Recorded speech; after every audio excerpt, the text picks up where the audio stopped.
नमस्कार, हेल्थवे में आपका स्वागत है। मैं हूं वेंकटेश कोरी। प्यार करने वालों ने दिल को मंदिर का दर्जा दिया है, लेकिन बदलते दौर में यह मंदिर खतरे का सबब बन गया है। खतरे इस तरह से हो रहे हैं कि लगातार बीमारियां पनपती जा रही हैं और दिल पर लगातार कई प्रकार की बीमारियों ने अपना घर बना लिया है। दिल से जुड़ी तमाम मसलों पर आज हम बात करने जा रहे हैं शहर के जाने माने हृदय रोग विशेषज्ञ डॉक्टर पुष्पराज पटेल से। डॉक्टर साहब, बहुत स्वागत है आपका हमारे खास कार्यक्रम में। नमस्कार, मैं डॉक्टर पुष्पराज पटेल हूँ, हृदय रोग विशेषज्ञ। डॉक्टर साहब, दिल पर इतने खतरे, इतनी बंदिशें आज के दौर में ऐसा अचानक कैसे हो गया? दिल पर लगातार जो है हर कोई दिल का रोगी होता जा रहा है। ये आपका कहना सही है। आजकल हृदय रोगियों की संख्या बहुत तेजी से बढ़ती जा रही है और आने वाले कुछ समय में Bharat coronary capital of the world, मतलब कि भारत में हृदय रोगियों की संख्या सबसे ज़्यादा होने वाली है। इसका जो प्रमुख कारण है, एक जो आजकल दिनचर्या बदलती जा रही है, आराम पसंद दिनचर्या बढ़ रही है। गांव तक में सारे सुख सुविधा के साधन उपलब्ध हैं। जो लोग पहले मेहनत कश हुआ करते थे, अब उनकी भी जीवन शैली आराम तलब हो गई। खाने पीने में सारे अधिक वसा युक्त भोजन उपयोग किया जा रहा है। पहले भी घी तेल का उपयोग अधिक किया जाता था, लेकिन तब दिनचर्या ऐसी थी कि वो जो एनर्जी थी वो बर्न हो जाती थी, वो उपयोग हो जाती थी शरीर के लिए। पर अब वो एनर्जी स्टोर हो जाती, धीरे धीरे हार्ट की जो दिल की धमनियाँ हैं उनमें जमा होती है और उन्हें छोटा करती है, जिसे कि कोरोनरी आर्टरी डिजीज़ कहते हैं। और सबसे चौंकाने वाली बात यह है कि आजकल जो हृदय रोगियों की संख्या है उसमें जो यंग पेशेंट हैं, जो कि 40 साल से कम उम्र के हैं, उनकी संख्या भी बहुत तेज़ी से बढ़ती जा रही। तो आज अगर कोई मरीज़ आता है, यंग पेशेंट आता है कम उम्र का, और चेस्ट पेन, सीने में दर्द की तकलीफ की शिकायत करता है, अगर यही आज से करीब 15 साल पहले कोई व्यक्ति शिकायत करता था तो उसे नेगलेक्ट कर दिया जाता था कि ये कहते थे कि नहीं इतनी कम उम्र में हृदय रोग नहीं होता। पर आजकल ये बहुत डरावना सिनेरियो होता जा रहा है डॉक्टर्स के लिए भी। अगर कोई यंग पेशेंट आया और सीने में दर्द की शिकायत किया तो उसको रिस्क ज़्यादा लग रहा, मतलब अगर आगे जांचें की जाएँ तो ऐसा निकल के आता है कि उन्हें भी हार्ट डिजीज़ निकलती है और काफ़ी ज़्यादा गंभीर मान निकलती है हार्ट डिजीज़। लाइफ स्टाइल में बदलाव तो एक रीज़न है ही, इसके अलावा अन्य कौन से ऐसे कारण हैं, अन्य कौन से जो है चीज़ें हैं जिसके कारण जो है नई उम्र के लोग, यंग एज के लोग भी इस तरह की बीमारियों की जकड़ में आते जा रहे हैं? एक तो जैसे स्मोकिंग है, तंबाकू, सिगरेट, बीड़ी, इन सब का उपयोग, ये सब फ्रीली उपलब्ध हैं और नए लड़कों में ये सब बहुत शौक रहते हैं। तो यंग पेशेंट्स में हार्ट डिजीज़ का एक प्रमुख कारण, हार्ट अटैक का बहुत प्रमुख कारण स्मोकिंग है। दूसरा कि जैसा आपने बताया, खाने पीने में नियमितता नहीं होना, खाने में अधिक वसा का उपयोग करना, तेल मसाले ज़्यादा उपयोग करना। तीसरा, आराम तलब जीवन शैली की, ज़्यादा व्यायाम नहीं करना, ज़्यादा चलना फिरना नहीं करना। घर से निकले स्कूटर या कार में ऑफिस गए या कॉलेज गए और वहाँ पे भी लिफ्ट का उपयोग करते हैं आजकल। तो ये पहले सीढ़ियों का ज़्यादा उपयोग किया जाता था, आजकल हर जगह मॉल में, दुकानों में सब लिफ्ट का ज़्यादा उपयोग हो रहा है। फिर जो एक है आनुवंशिक या जेनेटिक कॉज, वो तो फैमिली पे डिपेंड करता है। अगर किसी के फैमिली में हार्ट डिजीज़ है तो उस व्यक्ति को भी हार्ट डिजीज़ होने की, हृदय रोग होने की संभावना ज़्यादा रहती है। पर उस जेनेटिक या हेरिडिटरी कॉज में अगर ये फैक्टर भी जुड़ जाते हैं तो उस व्यक्ति में रिस्क काफ़ी बढ़ जाता है हृदय रोग होने का। और एक ऐसा लगता है कि जो आजकल खाने पीने में मिलावट है, खादों का ज़्यादा उपयोग हो रहा है, वो भी एक प्रमुख कारण है। ऐसा देखने में आया है कि बहुत कम एज में ये सब बीमारियां हो रही। बहुत से लोग ऐसे मिलते हैं जिन्हें की फैमिली हिस्ट्री नहीं है, जो ट्रेडिशनल रिस्क फैक्टर हैं, जैसे कि स्मोकिंग या हेरिडिटरी लाइफ, ये सेडेंट्री लाइफ स्टाइल, मतलब कि आराम तलब जीवन शैली, ये सब नहीं होते, बहुत एक्टिव रहते हैं, लेकिन उसके बाद भी हृदय रोग हो जाता है कम उम्र में। तो उसमें ऐसा लगता है कि जो इन्फेक्टिव या फिर जो खाने पीने में आजकल इनका फर्टिलाइजर्स का जो उपयोग हो रहा है, वो भी एक प्रमुख कारण हो सकता है। आप ऐसी कौन सी चीज़ें प्रेफर करेंगे कि किसी को अगर अभी ना हुआ हो, वो ऐसे कौन से उपाय करके इन रोगों से बच सकता है? इन रोगों से बचना तो संभव नहीं है आजकल, केवल इन्हें डिले किया जा सकता है, इन्हें कुछ समय तक पीछे ढकेल सकते हैं कि जिस व्यक्ति को ये बीमारी 5-10 साल में आने वाली, वो 15-20 साल में है। तो उसके लिए जो प्रमुख उपाय हैं, खाने में अधिक से अधिक मात्रा में फलों एवं सलादों का उपयोग करना चाहिए। ताज़े फल, अगर किसी व्यक्ति को शुगर नहीं है तो फिर वो सारे फलों का उपयोग कर सकता है। अगर शुगर है तो कुछ ही फल उपयोग कर सकते हैं। सलाद सब व्यक्ति उपयोग कर सकते हैं। दूसरा जो है व्यायाम, प्रतिदिन कम से कम 30 मिनट तक नियमित व्यायाम करना चाहिए। व्यायाम में बदल बदल के, जैसा कि साइकिलिंग है, स्विमिंग है, पैदल चलना, जिमिंग, ये सब। और अगर कोई व्यक्ति जिम नहीं जा सकता है तो एटलीस्ट 30 मिनट तेज़ तेज़ ब्रिस्क वॉकिंग जो कहते हैं वो करना ज़रूरी है। फिर अपने आप को दिनचर्या नियमित बना के रखना, सुबह समय से उठना, रात में टाइम से सोना। हालांकि आज के जो बदलता परिवेश है, सबकी लाइफ स्टाइल ऐसी हो गई कि दिनचर्या नियमित रखना बहुत कठिन होता जा रहा है, लेकिन फिर भी उसमें जितना नियमितीकरण संभव है वो करना चाहिए। नियमित समय पे भोजन करें, खाने में सलाद और फल ज़्यादा से ज़्यादा मात्रा में लें, और नींद भरपूर मात्रा में लें। कम से कम 8 घंटे की नींद लेना एक बार में बहुत ज़रूरी है। अच्छी नींद न केवल आपके दिमाग को बल्कि शरीर को भी स्वस्थ रखती है। एक बार किसी मरीज का एंजियोप्लास्टी हो जाने के बाद वो खुद को 5 या 10 सालों तक ही सीमित करके देखता है। क्या आप मानते हैं कि इतना ही होता है या लाइफ और बढ़ सकती है? एक बार होने के बाद उस व्यक्ति को किस प्रकार से अपना जीवन जीना चाहिए ताकि जो है मतलब ये इसके भविष्य में किसी प्रकार का गतिरोध या फिर कोई परेशानी ना हो? एक बार किसी को हृदय रोग हो जाता है और अगर उसे एंजियोप्लास्टी या बाईपास सर्जरी हुई तो ऐसा नहीं है कि उसका जीवन अब 5 या 10 साल तक ही सीमित हो गया है। बहुत लंबा जीवन रहता है। कई मरीजों का 20-25 साल अच्छा ज़िंदगी जीते हैं। और ये तो है कि धीरे धीरे प्रॉब्लम फिर बढ़ती हैं, समय के साथ फिर से परेशानी आती है।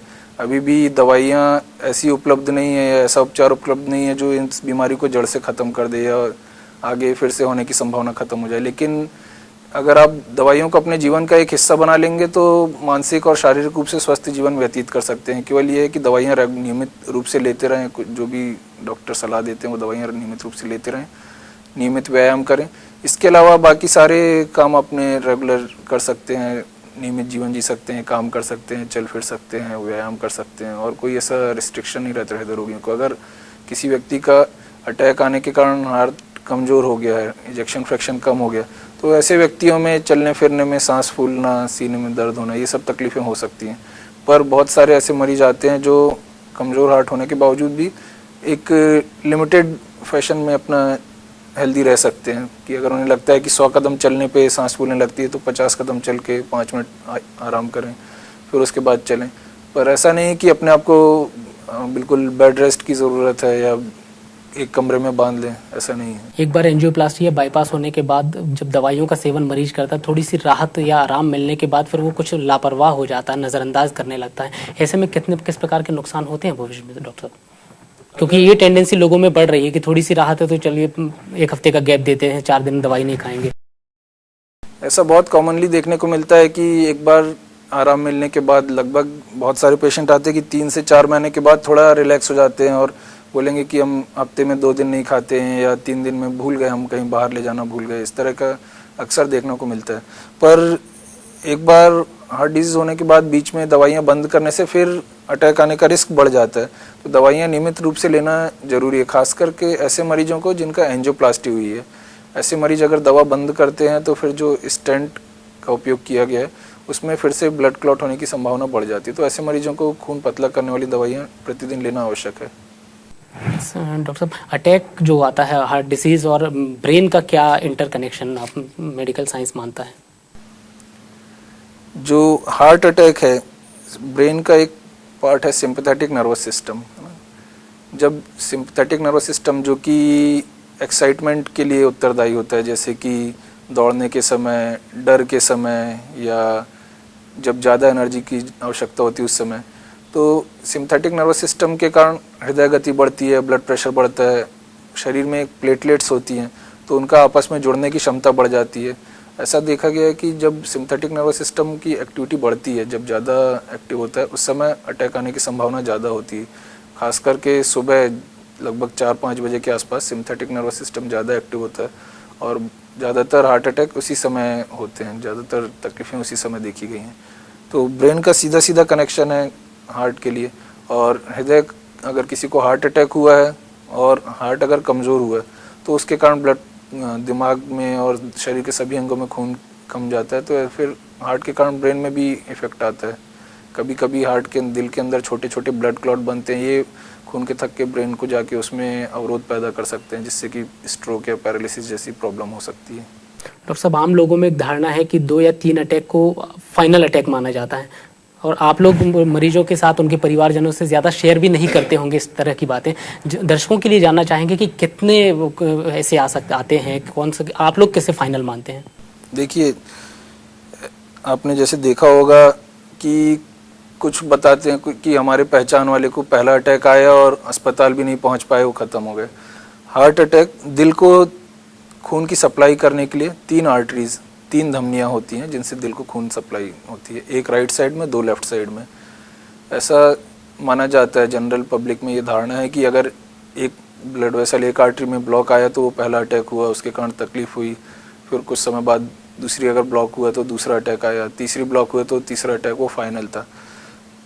कुछ लोगों में ऐसा होता है कि एक ही आर्टरी में एक बार ब्लॉक हुआ, कभी दोबारा अटैक आया, फिर उसी में ब्लॉक हुआ, यानी सेम आर्टरी में राइट साइड वाली है मान लीजिए, तो ऐसा भी पॉसिबल है कि राइट साइड के ही कारण बार बार अटैक आए, ये ज़रूरी नहीं कि लेफ्ट साइड वाले के कारण अगला अटैक आया। और ये ऐसा नहीं है कि तीसरा अटैक ही फाइनल होता है।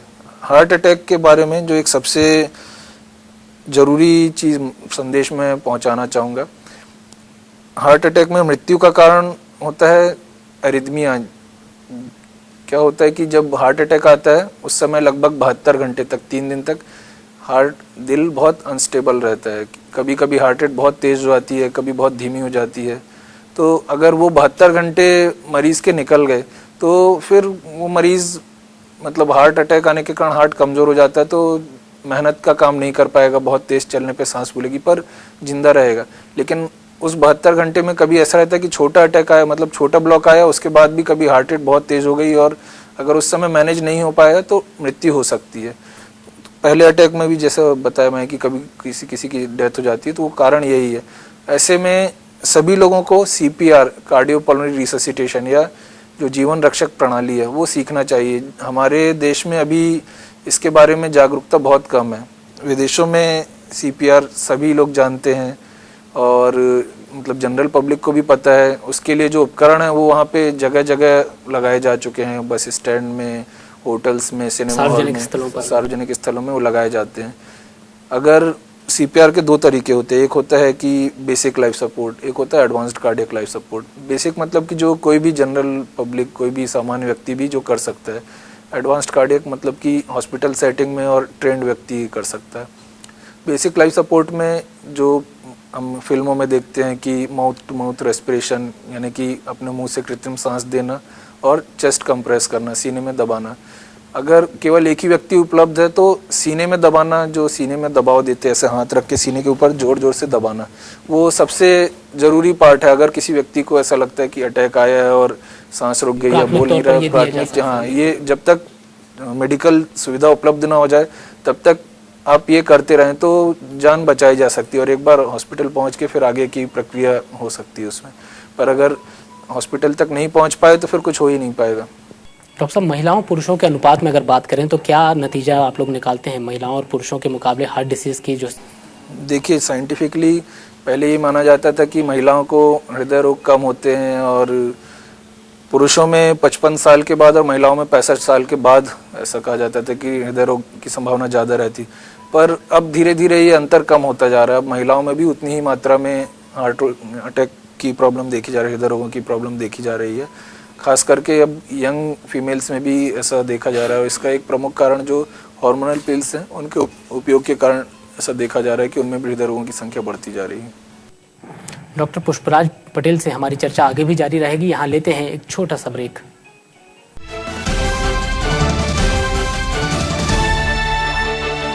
ब्रेक के बाद एक बार फिर आपका स्वागत है। हमारे साथ हृदय रोग विशेषज्ञ डॉक्टर पुष्पराज पटेल बने हुए हैं। डॉक्टर साहब, एक सवाल आम लोगों में अक्सर कहा जाता है कि कितनी बार एंजियोप्लास्टी हो सकती है, कितनी बार बाईपास की सर्जरी हो सकती है। एक आम मरीज को जो है, एक दिल के मरीज को कितनी बार परिस्थितियाँ की जा सकती है? ऐसा कोई लिमिटेड नंबर नहीं है कि केवल इतनी बार ही हो सकती है किसी मरीज की बाईपास सर्जरी या एंजियोप्लास्टी। देखिए, एंजियोप्लास्टी में क्या होता है कि जो ब्लॉक हो गया उसको खोलते हैं और उसके अंदर एक स्प्रिंग की जैसी स्ट्रक्चर होती है जिसे कि स्टेंट कहा जाता है, उसे लगाते हैं। कभी कुछ मरीजों में ऐसा होता है कि वो स्टेंट फिर से ब्लॉक हो जाता है। दो कारण होते हैं इसके प्रमुख, या तो एक कभी कभी ब्लड क्लॉट हो जाता है जिसे थ्रोम्बोसिस बोलते हैं, या फिर रीस्टेनोसिस मतलब कि मांसपेशियां स्टेंट के अंदर फिर से बढ़ जाती हैं।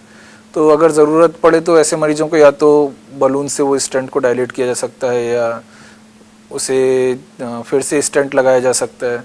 तो कुछ मरीज देखे हैं जो 6-8 बार भी एंजियोप्लास्टी हुई है। बाईपास सर्जरी मेरे जो अनुभव में मैंने 3 बार देखी कि 3 बार बाईपास सर्जरी हो चुकी है। तो किस मरीज को कितनी ज़रूरत है और सर्जरी में एंजियोप्लास्टी में कितना रिस्क है, उस पर ये निर्भर करता है कि कितनी बार हो सकती है। पर ऐसा कोई कटलाइन नहीं है कि केवल इतनी बार ही हो सकती है, इससे ज़्यादा करने में रिस्क है।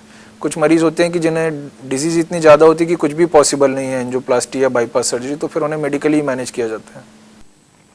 एक दौर था जब दिल के मरीजों की संख्या सीमित थी, तो तब इसका इलाज और उपचार के जो की लागत थी वो कम हुआ करती थी। अब मरीजों की संख्या भी बढ़ रही है और उपचार की लागत भी बढ़ रही है। ऐसे तालमेल, ऐसी स्थितियाँ क्यों बन रही डॉक्टर साहब?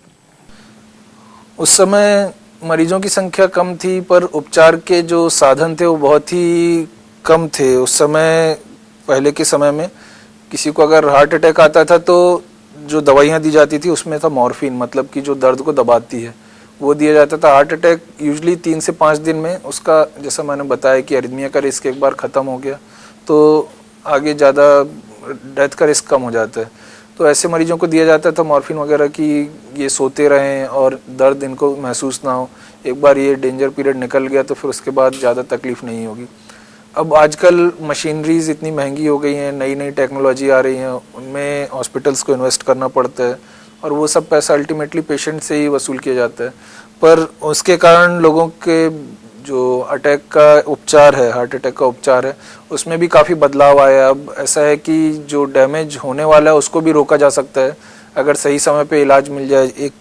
3 घंटे के अंदर, जिसे कि गोल्डन पीरियड कहा जाता है, अगर मरीज़ दर्द शुरू होने के 3 घंटे के भीतर अगर हॉस्पिटल पहुंच जाए और उसे थ्रोम्बोलाइसिस मतलब कि खून का थक्का खोलने वाला इंजेक्शन दे दिया जाए, या फिर तुरंत एंजियोग्राफी कर जो ब्लॉक है उसे ओपन किया जाए, जिसे कि एंजियोप्लास्टी बोलते हैं, ये कर दिया जाए, तो जो अटैक के कारण हार्ट की मांसपेशियां कमज़ोर हो जाती हैं वो कमज़ोरी भी रोकी जा सकती है। तो इन सब इलाजों में, मशीनरीज में पैसा लगता है, तो इसलिए उपचार बहुत महंगा होता जा रहा है। डॉक्टर साहब, किसी को अटैक आया तो ये मान लीजिए कि 2 से 3 लाख रुपए उसके परिवार के लगना ही लगना है। खासकर ऐसी परिस्थितियों में जब सरकारें रियायत दे रही है, आपको लगता है कि इन फ्यूचर आने वाले भविष्य में कुछ लागत में कमी आएगी? इसके उपचार के जो आंकड़े हैं, जो पैसे लगते हैं वो कम? देखिए, अगर मैं जो इलाज की 2 प्रकार की विधियां हैं, एक जैसा बताया कि थ्रोम्बोलाइसिस मतलब कि खून का थक्का खोलने वाला इंजेक्शन जो देते हैं वो, उसमें तो अस्पताल का खर्चा और दवा का खर्चा, दवाइयाँ अलग अलग प्रकार की हैं, उनकी कीमत 3,000 से लेकर 40,000 तक है। दूसरा जो उपचार की विधि है जैसे कि एंजियोग्राफी, एंजियोप्लास्टी कहते हैं, तो उसमें लगभग 2 से 3 लाख रुपए का खर्चा होता है। अभी उसमें जो स्टेंट यूज़ होता है, मेडिकेटेड स्टेंट, अब सरकार ने उसे नेशनल एसेंशियल ड्रग लिस्ट में शामिल कर लिया है, जिसके कारण कि इसकी कीमत बहुत कम हो जाएगी। तो जो अभी मरीज का बिल 2 से 3 लाख होता है, तो ऐसा उम्मीद है कि वो खर्च भी बहुत कम हो जाएगा, लगभग 1 लाख रुपए के अंदर हो जाएगा। जो सरकार ने उसके लिए ज़रूरी कदम उठाए और मेरा मानना है कि कुछ ही महीनों में ये सब हो जाएगा। स्टेंट की कीमत भी बहुत कम हो जाएगी और लोगों को उसका लाभ मिलेगा। डॉक्टर साहब, किसी मरीज के जीवन में स्थिरता बनाए रखने, किसी को अगर मरीज है, एक बार डिटेक्ट हुआ है और उसका इलाज चल रहा है, ऐसी परिस्थिति में आध्यात्म और योग कितना मददगार होता है उसके लिए? देखिए, जितना महत्वपूर्ण भाग दवाइयाँ अदा करती हैं, उतना ही महत्वपूर्ण अध्यात्म, योग और अपने दिमाग को नियंत्रित रखना भी है। दवाइयाँ केवल बीमारी को जितना उनका 24 घंटे का अगर असर है तो उतनी देर के लिए उसका ख़त्म करती हैं, पर अगर अध्यात्म और योग किया जाए, दिनचर्या नियमित बनाई जाए, अपने दिनचर्या को संतुलित रखा जाए, तो जो ऐसा एस्पेक्ट है जिसे दवाइयाँ प्रभावित नहीं कर सकती, वो भी कंट्रोल हो सकता है और आगे आने वाला रिस्क कम हो सकता है। ये बहुत ही अच्छा होता है, बहुत ही हेल्पफुल रहता है बीमारियों को कंट्रोल करने के लिए, ना केवल हृदय रोगों को बल्कि डायबिटीज़, ब्लड प्रेशर, तनाव, इन सभी बीमारी को। और ये सारी बीमारियाँ आपस में जुड़ी हुई हैं, इंटरलिंक्ड है। एक बीमारी आती है तो उसके कारण दूसरी बीमारी भी आ जाती है, तीसरी बीमारी आ जाती है, तो सारी बीमारियों को कम करने में सहायक होता है। कॉमनली आजकल देखा जा रहा है डॉक्टर साहब कि किसी ने अगर एंजियोप्लास्टी या बाईपास कराया है, उसको पैरालिसिस का अटैक पहले आता है। नहीं ऐसी ऐसा स्थितियाँ क्यों बनती? क्योंकि ऐसे बहुत सारे लोगों को मैं भी जानता हूँ, मेरे सामने भी उदाहरण कई आए हैं। कुछ उसका कोई खास? देखिए, उसका एक जो सबसे प्रमुख कारण है, जैसे कि जो धमनियाँ जैसे हार्ट को खून की सप्लाई कर रही हैं, उसी तरह दिमाग को भी खून की सप्लाई करने के लिए धमनियाँ हैं। तो जो कोरोनरी आर्टरी डिजीज़ है, मतलब एथेरोस्क्लेरोसिस है, खून में जो खून की धमनियों में रुकावट है, वो तो एक जनरलाइज्ड प्रोसेस है। जैसे दिल को खून सप्लाई करने वाली धमनियों में रुकावट हो रही है, वैसे ब्रेन को और किडनी को भी खून सप्लाई करने वाली धमनियों में भी रुकावट होती। तो जैसे एक जगह पे बीमारी हो रही है, वैसे दूसरी जगह पे भी हो रही है। तो ये देखा जाता है कि जिसे हार्ट अटैक आया, उसे ब्रेन स्ट्रोक होने की, पैरालिसिस होने की संभावना बढ़ जाती है। ऐसे रोगियों को कहा जाता है कि आप धैर्य और संयम के साथ काम लीजिए। अक्सर देखा जाता है गंभीर रोगियों को धैर्य और संयम की सीख दी जाती। क्या ऐसा पॉसिबल है कि कोई गंभीर बीमारी से पीड़ित हो और वो धैर्य और संयम ना खोए? ये तो बहुत ही मुश्किल है कि किसी को, ये तो कॉमन है कि डिप्रेशन का एक बहुत ही स्ट्रॉन्ग एसोसिएशन है हृदय रोगों के साथ में। ऐसा देखा है कि लगभग 50% हृदय रोगी डिप्रेशन के भी शिकार होते हैं, और ऐसे बहुत सारे लोगों को इनमें से एंटी डिप्रेसिव मेडिसिन भी देनी पड़ती है। तो ऐसे अगर उम्र के हिसाब से, उम्र के मापदंडों के हिसाब से अगर देखा जाए तो किस वर्ग के लोग ज्यादा मिलते हैं? हृदय रोगियों की अगर बात करें तो ये तो ट्रेडिशनल कंसेप्ट है कि उम्र बढ़ने के साथ साथ हृदय रोगियों की हृदय रोग की संभावना बढ़ती जाती है। पर जैसा मैंने बताया कि अब यंग एज में भी मिलती जा रही है। और अगर ऐसा देखें कि हृदय रोगों में डिप्रेशन की संभावना किस में ज़्यादा है, तो बढ़ती उम्र के साथ डिप्रेशन का भी रिस्क बढ़ता जाता है। डॉक्टर साहब, जाते जाते आपसे पूछना चाहेंगे कि एक सामान्य आदमी जिसे कोई बीमारी नहीं है, वो किस तरह की लाइफस्टाइल अपनाकर इन रोगों से दूर रह सकता है, दूर बचा जा सकता है? या फिर बीमारियां तो कभी भी आ ही जाएंगी, लेकिन उसको डिले, जैसे आपने कहा ना कि डिले किया जा सकता है, कैसे आदर्श कंडीशन क्या है आपके नज़र में? जैसे मैंने बताया कि प्रतिदिन सुबह 30 मिनट का व्यायाम सबसे ज़रूरी है। सुबह उठें और 30 मिनट अपने लिए निकालें। बाकी दिन भर आप बच्चों के लिए, घर वालों के लिए, अपने ऑफिस के लिए टाइम देते हैं, पर 30 मिनट अपने शरीर के लिए निकालिए। खाने में फलों एवं सलादों का उपयोग ज़्यादा करें। फल आप हमेशा अपने साथ कैरी कर सकते हैं। जब भी थोड़ा समय मिले तो फल यूज़ कीजिए स्नैक्स के बजाय। जो स्नैक ब्रेक रहते हैं ऑफिस में, उस समय बिस्किट्स और समोसे, आलू बंडे, इसकी जगह फ्रूट्स का उपयोग करें। खाने के साथ में जब आप दोपहर में या रात में खाना खाते हैं, उस समय कम से कम आधी मात्रा में फल एवं सलाद उपयोग कीजिए। शाम को घर में जो बेडरूम में आपके टीवी नहीं होनी चाहिए, क्योंकि टीवी और आजकल ये जो मोबाइल गैजेट्स हैं, इसके कारण भी सेडेंटरी लाइफस्टाइल बढ़ती जा रही है कि लोग अपना पूरा समय बैठे बैठे उसमें मोबाइल में और टीवी में निकाल देते हैं। बेडरूम से टीवी हटाइए। टीवी केवल ड्राइंग रूम में ही होनी चाहिए। जब आप सोने जाते हैं उस समय टीवी मत देखिए, और भरपूर मात्रा में कम से कम 6 से 8 घंटे के लिए नींद लीजिए। ये सब कुछ ऐसे उपाय हैं जिन्हें अपनी छोटी छोटी आदतों को आप अपनी दैनिक दिनचर्या में शामिल करके हृदय रोगों से देर तक बचे रह सकते हैं। डॉक्टर साहब, आपने हमें समय दिया, इसके लिए बहुत बहुत धन्यवाद। ये थे हृदय रोग विशेषज्ञ डॉक्टर पुष्पराज पटेल। बता रहे थे कि किस प्रकार से बीमारियों का फैलाव होता जा रहा है, खासकर हृदय से जुड़ी बीमारियां, और अब ऐसी बीमारियां न केवल जिनकी कम उम्र है, उन्हें भी अपनी चपेट में लेती जा रही हैं। खबरों का सिलसिला चलता रहेगा, आप बने रहिए हैथवे न्यूज़ के साथ।